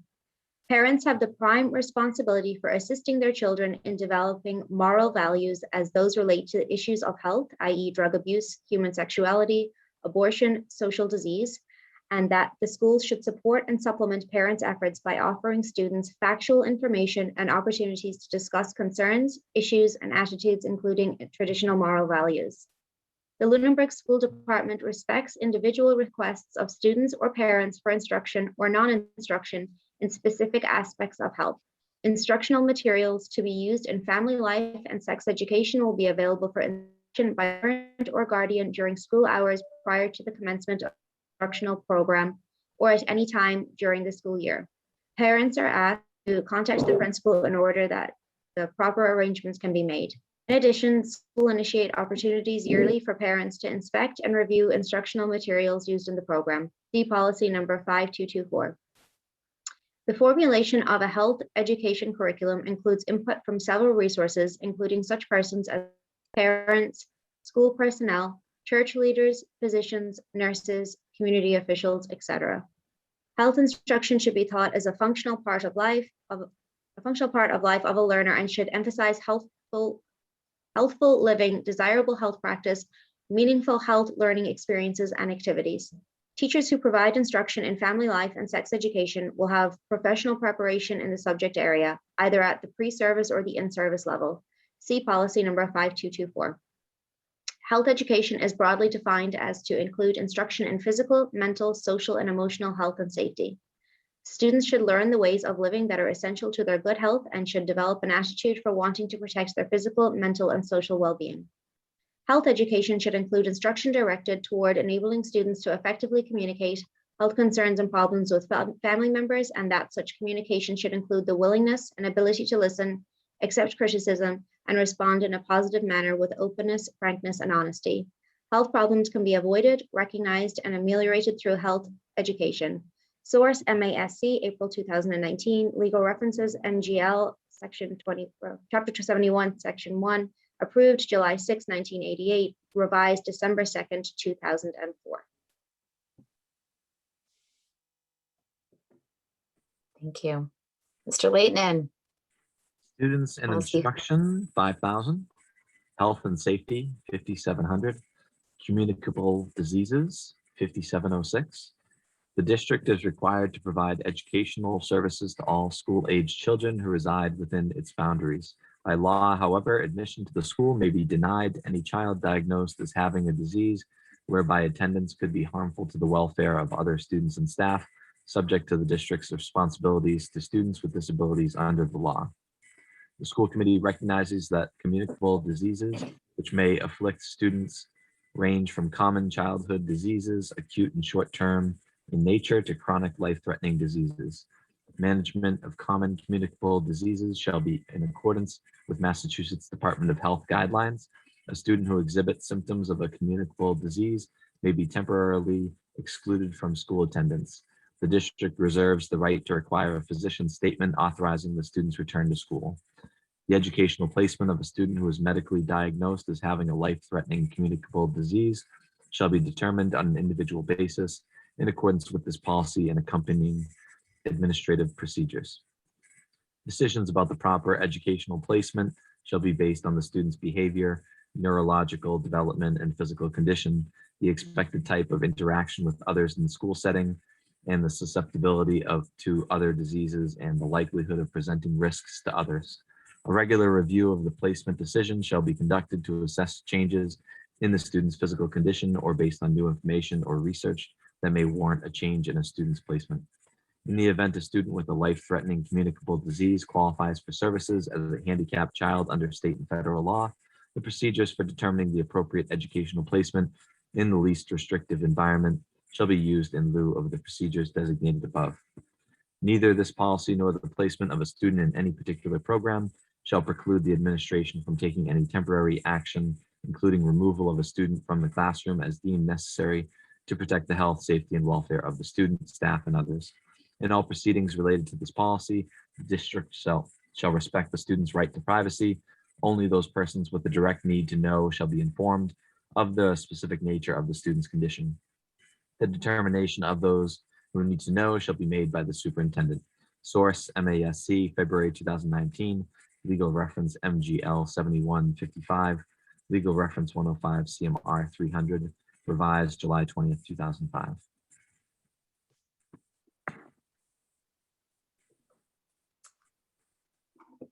Thank you. Committee, if there are no other questions or comments, I will take a motion to approve these policies as read this evening. Mr. Leighton. Make a motion to approve policy 5225 health condition and 5706 communicable diseases. Is there a second? Ms. Kelly. I will approve that motion. Or sorry, gosh, I will second that motion. It's so late. Roll call vote. Hero, Yes. Mrs. Kelly, Yes. Mr. Leighton, Yes. Mrs. Archambeau, and Mrs. Bertrand. Yes. LHS Achieve Program credits. So I would, oh, actually, I don't think she's on anymore. Yes, I am. You turned your video on. I didn't even notice. here. Hi. Hello, Mrs. Hanscom. How are you? Oh, I'm just waking up. Sorry. No. All right, so we have Mrs. Hanscom here today to explain to you a change that we're looking to make to a course at in credits at the high school that was not included in the program of studies when you saw it back in February. Right. So I'll turn it over to you now. Right. So I made this memo earlier to Kate this week. So I'm going to read it now just so that everyone's aware of the contents of it. So over the past few years, we have had a shift in enrollment in our high school Achieve students classes. We now have some students who may only need to access the program for part of their day or for certain subjects or skill areas. It's no longer the fully sub-separate program it used to be, where students were in the Achieve program all day for their entire 4 years at LHS. The Achieve program, in addition to providing life skills classes, now also has a curriculum that aligns with the Common Core, which we've seen benefit the students and give them more opportunities and time to gain needed skills. And just so you all know, this curriculum is called the Attainment Curriculum, and we've purchased it for all of the Achieve programs from the elementary school right up through the high school to have that nice continuity and consistency throughout all of the grades. With this shift in enrollment, we've also had students utilize the program in such a way that after a year or two in Achieve classes, they were then able to integrate into inclusion classes. Some of these students were then able to continue on and pass the MCAS. However, in one case in particular, because the student had taken Achieve classes early on in their high school career, and those Achieve classes that students take earn no credit currently, this student did not have enough credits, even though they passed the MCAS, to earn a diploma with their peers. This student had to stay an additional year to earn enough credits from Lunenburg High School to satisfy our local requirements for a diploma.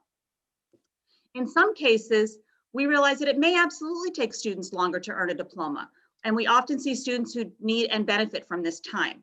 But in a case where a student has met all of the requirements except for earning enough high school credits at Lunenburg due to taking Achieve classes, I feel it's not equitable, especially with the Achieve curriculum that does align with the Common Core now.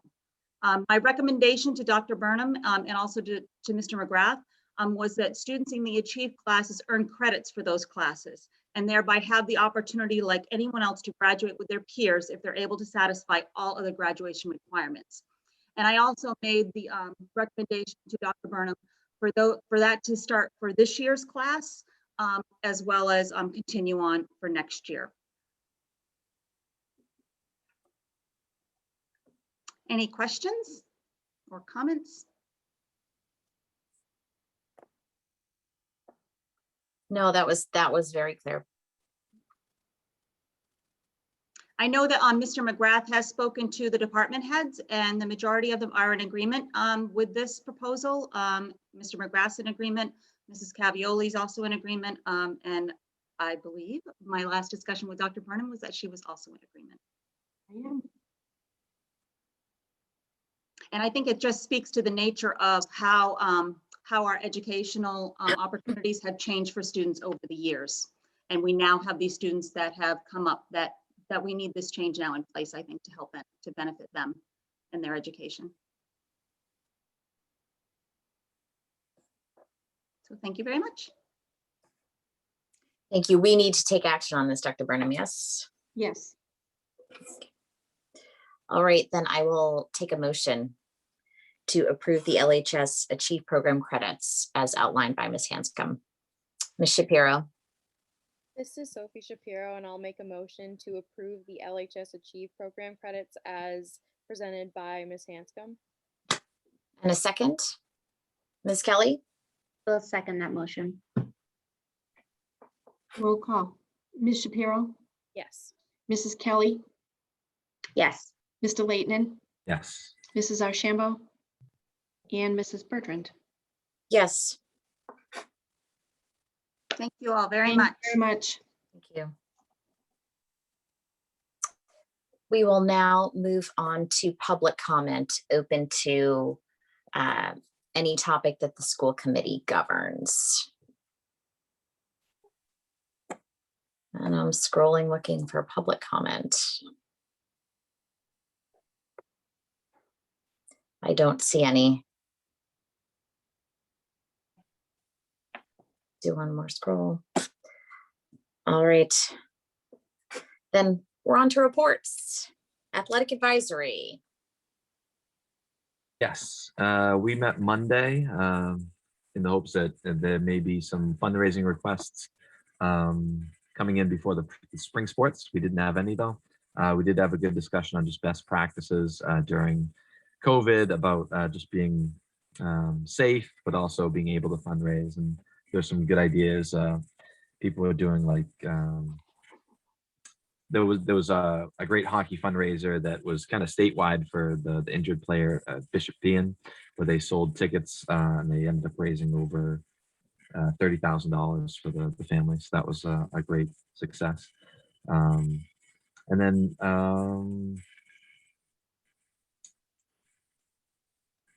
we did have a future meeting for June 7th, in case the fall wants to get a head start in planning. And then we'll have another meeting in August 30th before the season starts. Okay. FinCom, and that would normally be Ms. Archambault's update. So hopefully she can have more of an update for us at our next meeting. Policy Subcommittee. We have not met. PTO. Met, but we're meeting on Monday, the 12th. School councils, the primary. Primary school has also not met, and we will be meeting on the 12th too. Turkey Hill. If not met. Middle school, which would also be Ms. Archambault. And the high school. We were going to meet today, but it was moved to tomorrow, so I will have a report at our next meeting. Perfect. Capital planning, we actually, we've met a couple of times since our last meeting, and it's twofold, looking at additional monies that will be going into capital projects. So of the projects that have been identified to fund, which were the first 10 out of 19, to the next 2 in line, because when capital planning looks at all the projects that have been presented, we categorize them all the way 1 through however many there are. We put them in a ranked order. So we went down to determine if we wanted to have the next 2 items, and we do. So we just kind of went in order. So the first 12 ranked projects will be brought to town meeting. And our meeting yesterday, we actually looked at changing some of the policy.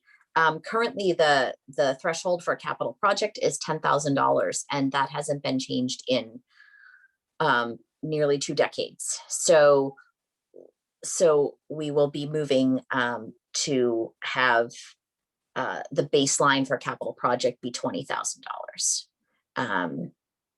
So that's going to go to FinCom next for them to give consideration to. Just the thought is that most projects are at least that amount of money. And in the 5-year forecast, there was only 2 projects that were less than that amount of money, and those will be addressed. So that's where capital planning is at, and capital planning is closing out for the year as town meeting is coming. Wellness advisory. We also have not met. We'll be meeting Tuesday the 13th. Paxel, which would also be Ms. Archambault. Passios building design. We met tonight before the school committee meeting. We did Or finish Brian, just in time. honestly, Brian. So we received today the 500+ page document, the final report. We didn't discuss it and didn't go through it, but that's the plan, is to go through that. And then we're also going to be planning for our presentation for the town meeting. So go to the town meeting, come watch the presentation. Excellent. Topics for future discussion. Anyone?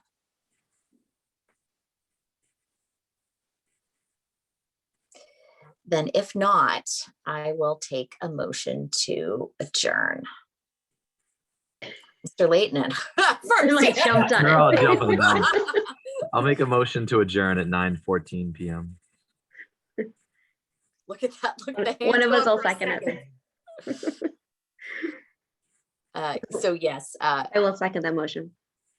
roll call vote. Piero, Yes. Mrs. Kelly, Yes. Mr. Leighton, Yes. Mrs. Ashambo, and Mrs. Bertrand. Yes. Good night, everybody. Just remember, we are last Wednesday of the month now when we have these school break. We're So off cycle. we're off cycle 3 weeks for our next meeting. So, Thanks, but everyone. check. Yes. Have a good night. Good night. Night. Night. And Mike and Kate, you gotta break.